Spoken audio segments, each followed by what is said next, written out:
All right, good morning. Last week we read from Romans chapter 11. Before we begin, I will read a verse here, which we all know, very familiar verse. So it comes from 2 Timothy 2:15.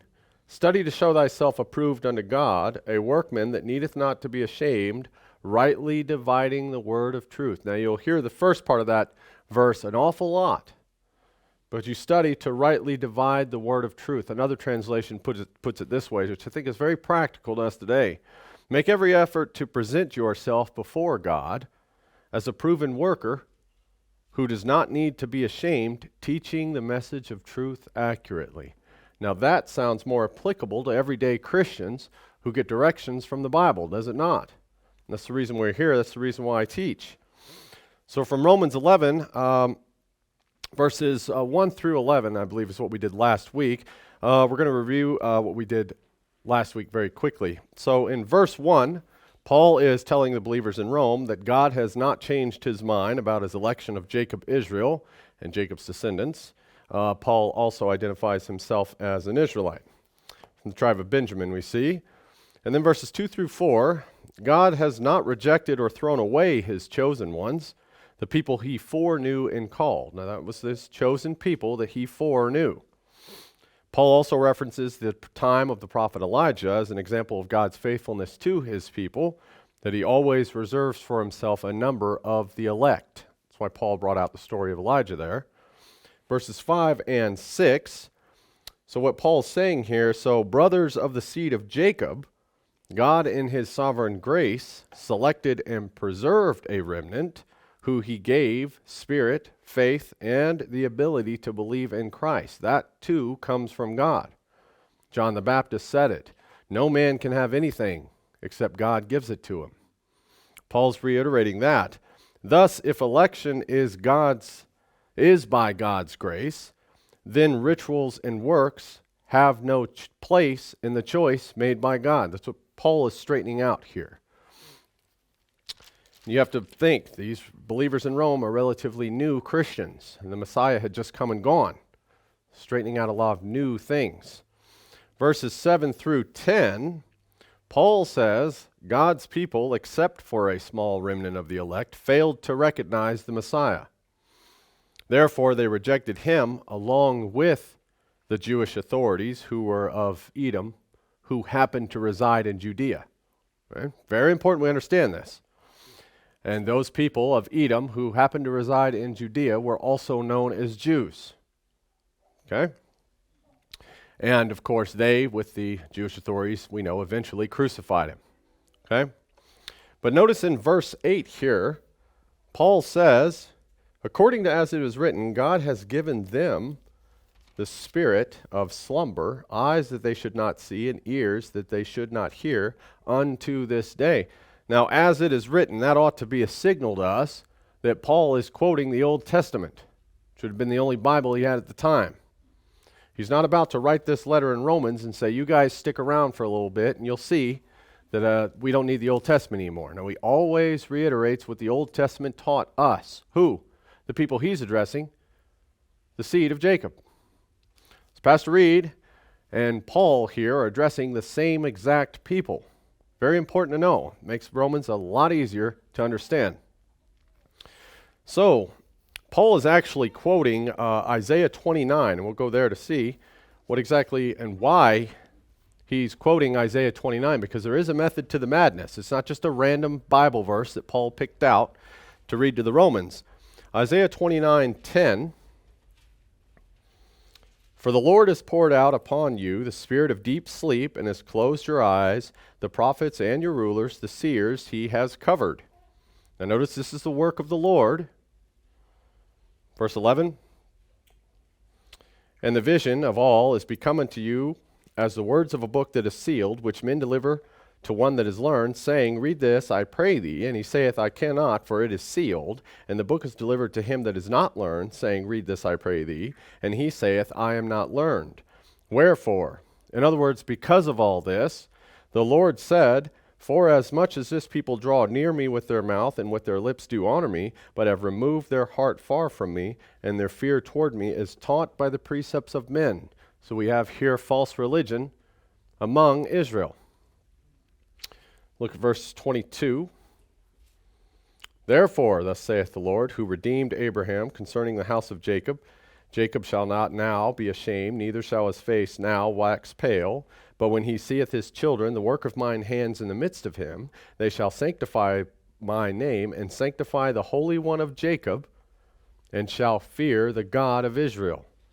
They also that erred in spirit shall come to understanding, and they that murmured shall learn doctrine. Very important end-time prophecy concerning Jacob, Israel. And of course we understand almost every verse in this Bible points to Christ the Messiah. Here he's named the Holy One of Jacob and the God of Israel. That's only Christ. That's only Christ. So the prophet Isaiah then was sent to warn God's people to turn from their wicked ways and repent. And we know from the major and minor prophets that this message more or less fell on deaf ears and those with hardened hearts. Thus they, here, Israel and Judah eventually fell and were taken into Babylonian and Assyrian captivities. We know the story.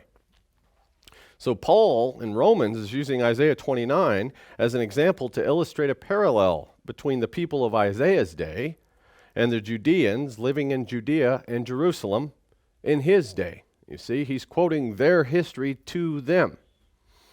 They too had rejected God and his message, the people in Paul's day, just like they had been guilty of here in Isaiah. And the result of that was that God darkened their understanding. Okay?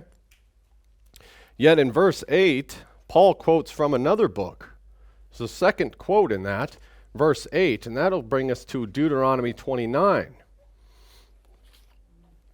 Deuteronomy 29, verse 1, I read, "These are the words of the covenant which the Lord commanded Moses to make with the children of Israel in the land of Moab, beside the covenant which he made with them in Horeb.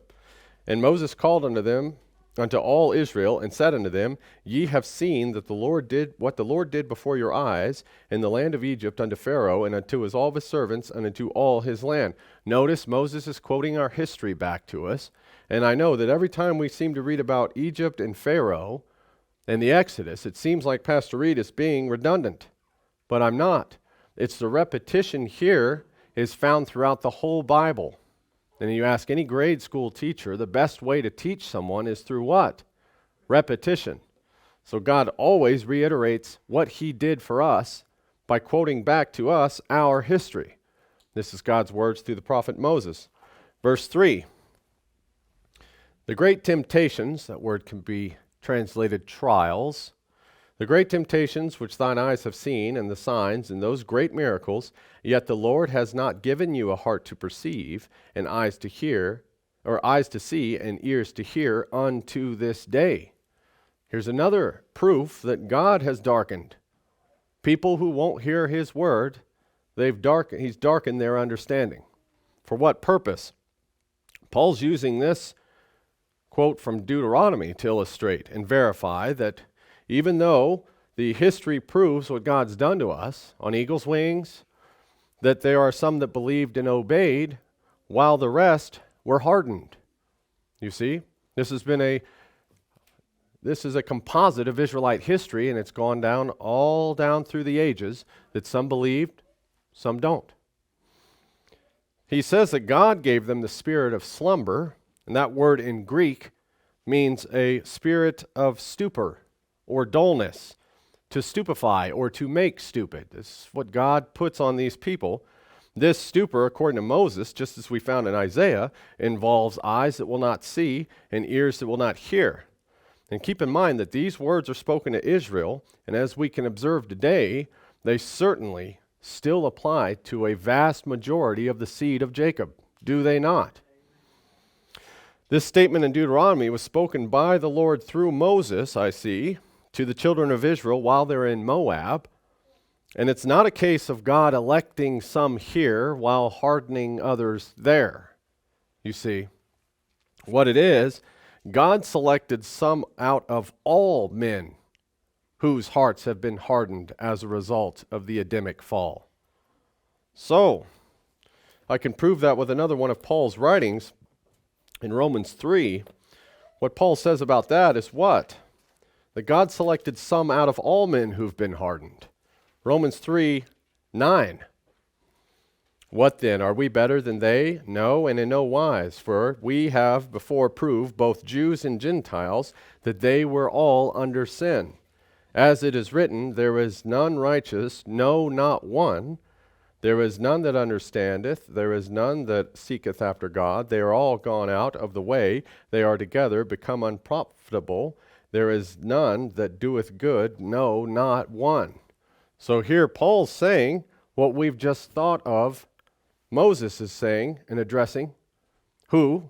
Israel. And he's saying, well, God selected some men out of all whom have their hearts hardened or who are capable of sin. So if it weren't for God's divine election, all men would remain then in a hardened, calloused, and adamant position against God. Right? Now in verses 9 and 10 of Romans 11, you'll see that Paul is quoting another book. Verse 9, and David saith, let their table be a snare and a trap and a stumbling block and a recompense unto them. Let their eyes be darkened that they may not see, and bow down their back always. So here, Paul is quoting another Old Testament book. Now it should be fairly obvious that Paul was a great supporter of the Old Testament doctrines, and he was not about to throw away the Old Testament. He's actually quoting from Psalm 69. We'll go there. Psalm 69. All right, so before we read anything out of Psalm 69, it's important to understand that the whole of Psalm 69 is about the enemies of God who crucified Christ. Okay, so these would be prophetic writings. If you check the book of Acts, Peter says of David, he is a prophet. So this is prophecy. So in referencing these verses, Paul is speaking of their fulfillment because those that were responsible for Christ's death on the cross, well, I better read what we're going to read first. Psalm 69, verse 21. They gave me also gall for my meat, and in my thirst they gave me vinegar to drink. Let their table become a snare before them, and that which should have been for their welfare, let it become a trap. Let their eyes be darkened, that they see not, and make their loins continually to shake. So here's another verse Paul's pulled out of the Old Testament that seems to be another random one, but there's a method to the madness, and we'll get down to the bottom of it here. So Paul's saying that the people that were responsible for Christ's death had their eyes closed as to whom he really was, right? And I know, but Pastor Reed, everybody knows it was the Jewish authorities who did it, and they were blind no matter what because they weren't Israel, they were Edomites, right? So that's a moot point to try to say, well, the people that put Christ to death were blind as to who he was, because we know the Jewish authorities knew who he was, and that's the reason they put him to death, right?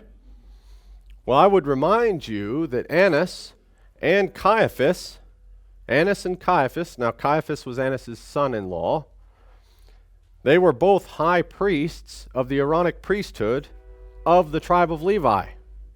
Caiaphas, the high priest of the day. It's not uncommon for purebred seed of Jacob Israelites to be within the school of the Pharisees or scribes, is it not? We have Nicodemus. We have Paul, who himself was one, yet he calls himself a Benjamite.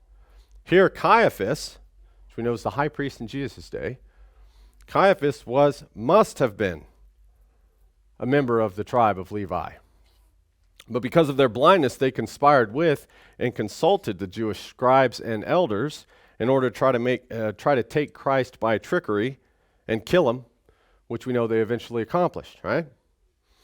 But these men, Annas and Caiaphas, must have been Israelite high priests because it was only the high priest who could initiate and actually perform the sacrifice that would have made the atonement for national Israel, right?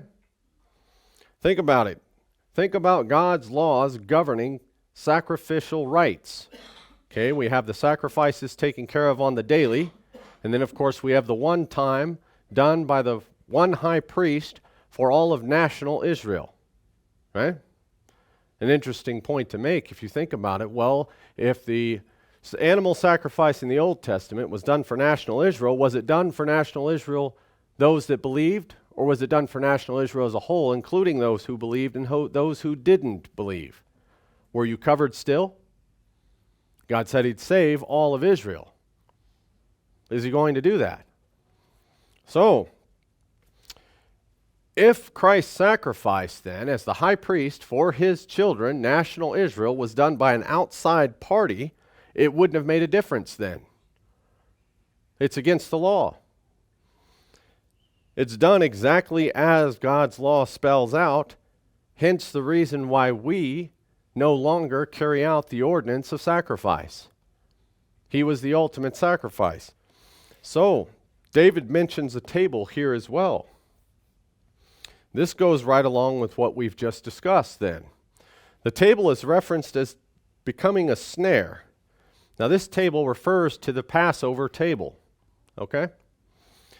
Now, Jesus Christ came to Israel as the Passover lamb, and as we've just read, he was given gall and vinegar, just as the prophecy stated.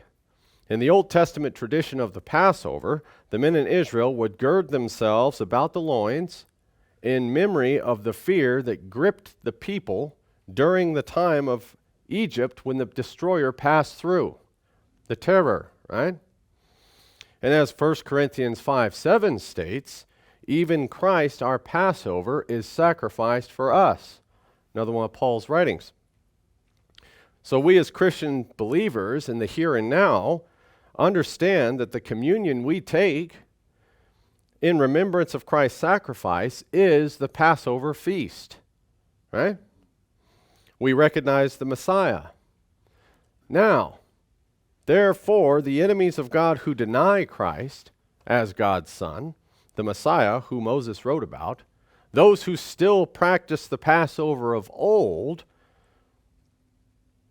because they are supposedly still looking for the Messiah yet to come. That is a snare unto those people, is it not? Just as David has said here, just as Paul quoted.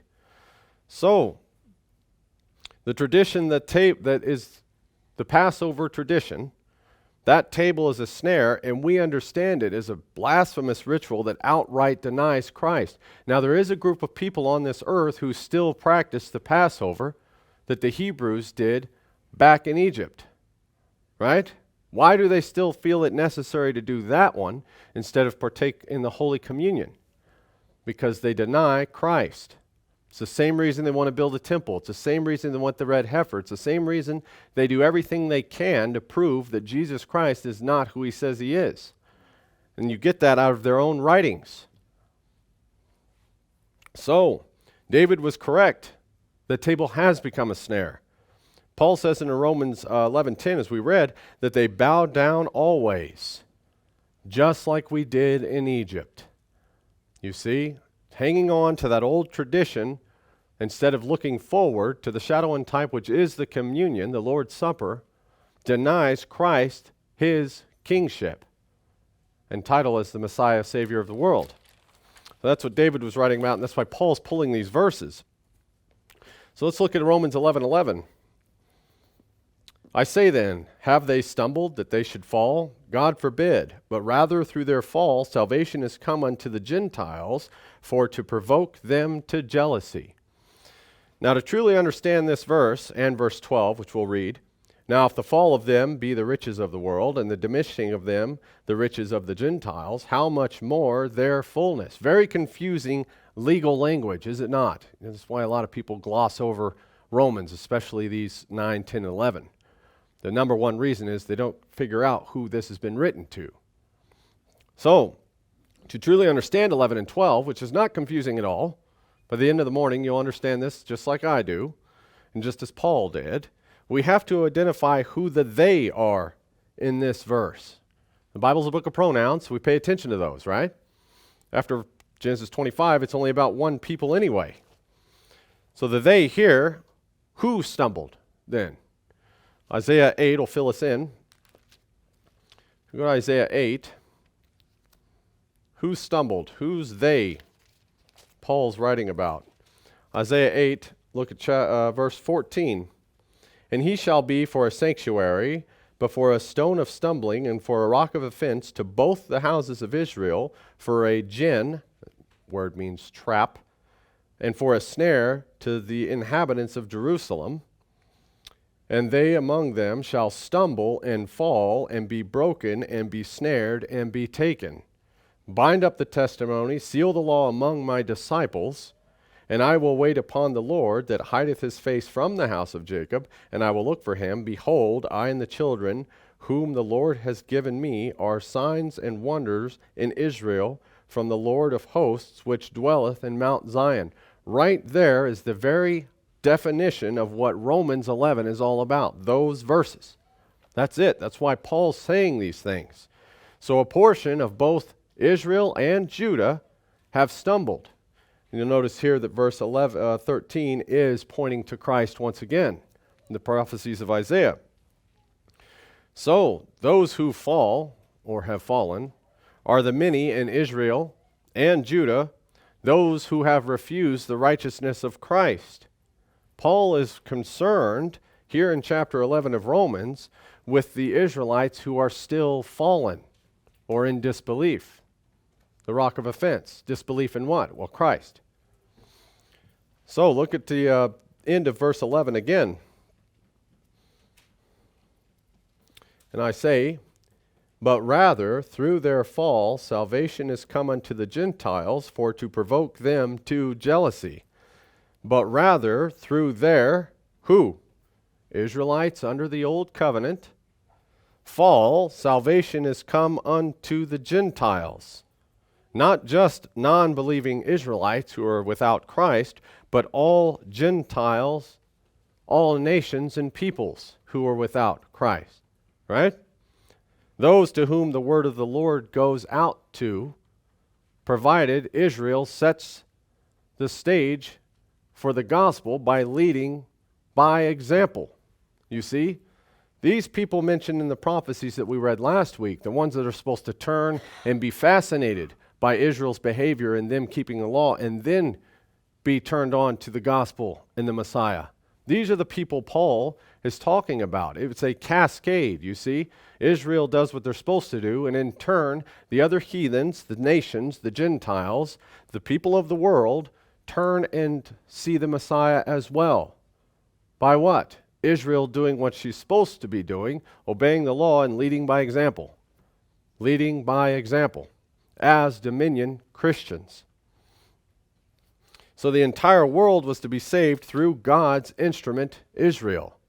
And I know my fancy Greek definitions as well as all the other pastors in the nation. We could get into Greek 2889, world cosmos, an organized collection of things, right? It doesn't spell out well for the rest of the prophecies to leave one people out or the other. We'll get to that in a second. So, God's instrument Israel is supposed to point the way to salvation, not only for the nation of Israel, but also for the world, unbelieving Gentiles. This could not have happened until Israel was redeemed, though. However, Israel did not need a redemption unless what? Unless they fell, right? And we know the redemption came through Christ. So here's the plan of redemption, salvation. So the headline is this: the world could only be blessed by means of Israel's fall,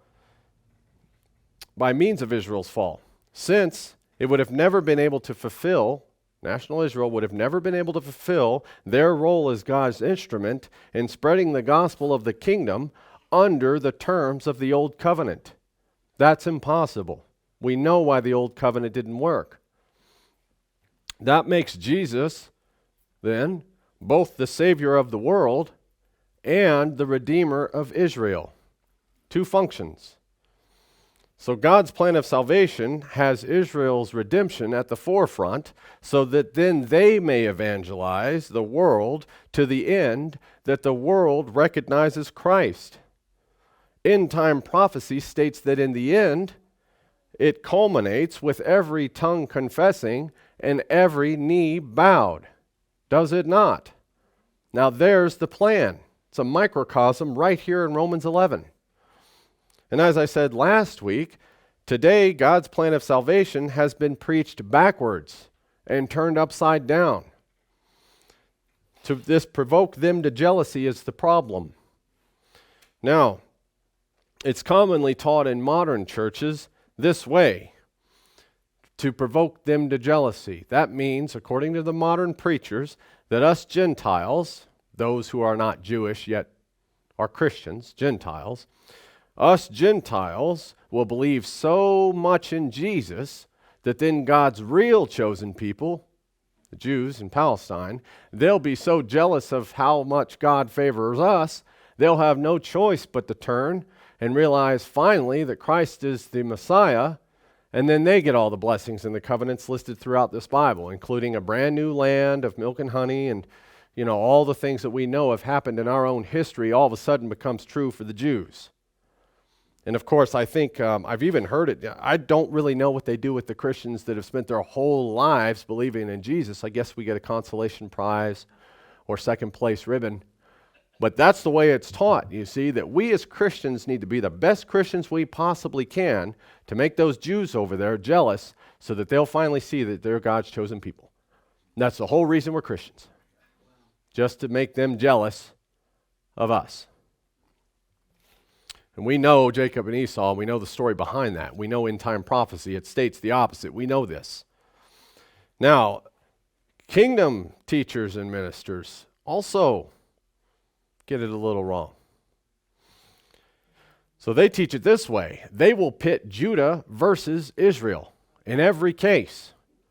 So what they'll do is they'll say, okay, so what it is that the Israelites, the real ones that got carried off, they are going to one day believe in Jesus so much that we're going to provoke not the Jews, but Judites from the tribe of Judah to be jealous, and then they will be Christians, and then God saves all of Israel. Now that leaves the entire world out. Now that's an Israel-only stance. It's a very narrow-minded stance, and it not only cuts out a lot of prophecy, but it omits most of the gospel. It really does. It makes Jesus to look like a fool who can't check his watch, and it also looks like the plan that God set forth in Genesis 12 is not going to happen anyway. All that was a waste of time with this Abraham and Isaac and Hagar. Do you guys remember her? What happens? They're out. Because it's all about Israel, that's us Gentiles, those Gentiles, Israelites, who we are now.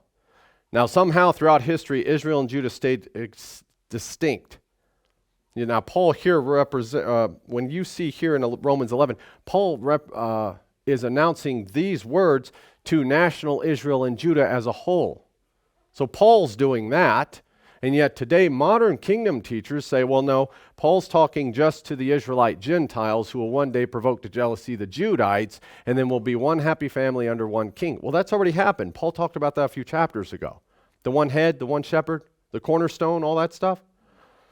Okay, yes, so we will provoke to jealousy. We'll get to that. I'm getting ahead of myself. So anyway, it's neither one of those. It's not us being good Christians to provoke Jewish people into knowing who Jesus is, and it's not us being good Israelites to provoke whoever the Judites are today into being good Christians for Jesus too, which means right now there are not any Judite Christians. I guess.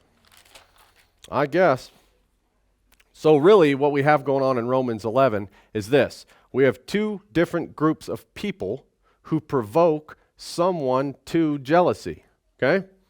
In one instance, true Israel provokes non-Israelite nations to the gospel. That fits Bible prophecy, 100%. Now, don't misunderstand me.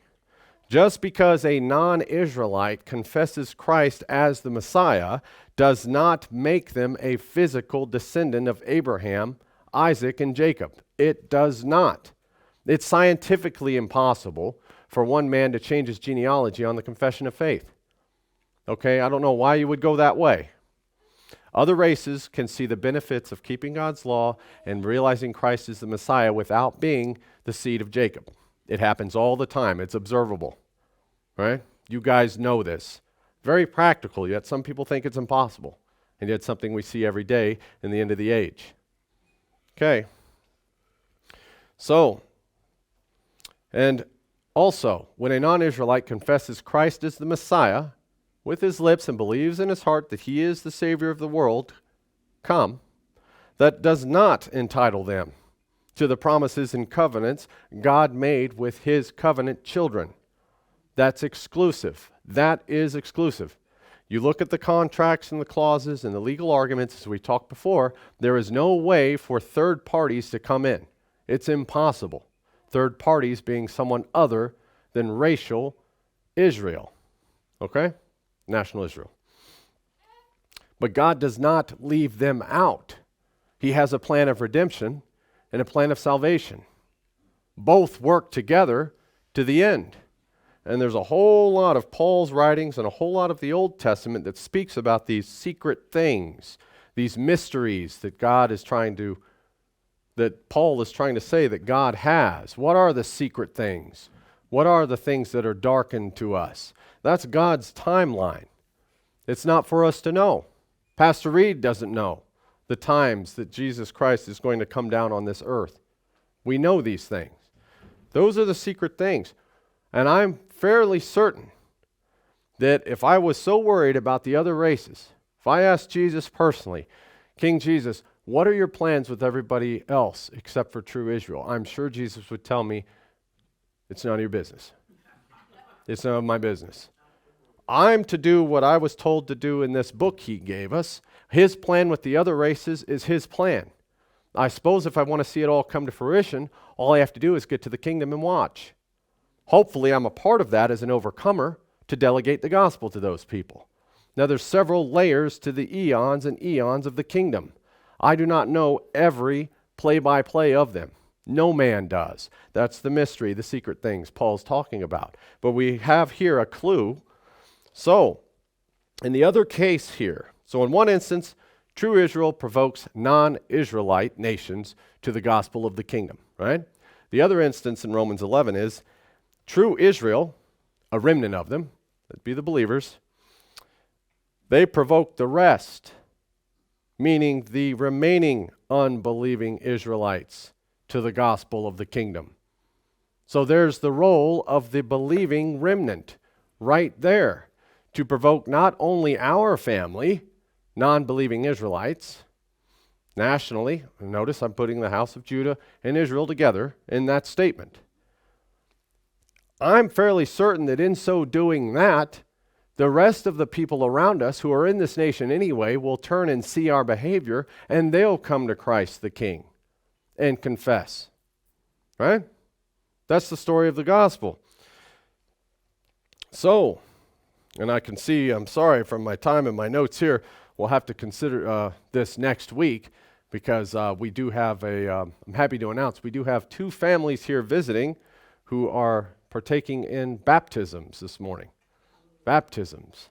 More covenant members, more believers of the election God promised would be here in this nation. That happens. So, we'll get into, we went to Deuteronomy 29 this week, and I want to go back to that next week, and hopefully we'll finish out with Romans 11, because once we understand what we got through this morning, the rest of Romans 11 is very easy, because we're going to talk about wild olive branches and grafting in and species and covenants and peoples, contracts. Paul understands this because he understood the law, I'd say almost verbatim. He was quite the lawyer. Okay? So when we finish with this, we should hopefully have a broad view of God's plan with Israel, God's plan with his law, and the coming kingdom and our role in it. So keep that in mind as we go on next week. That's all we have for today. We'll close in prayer.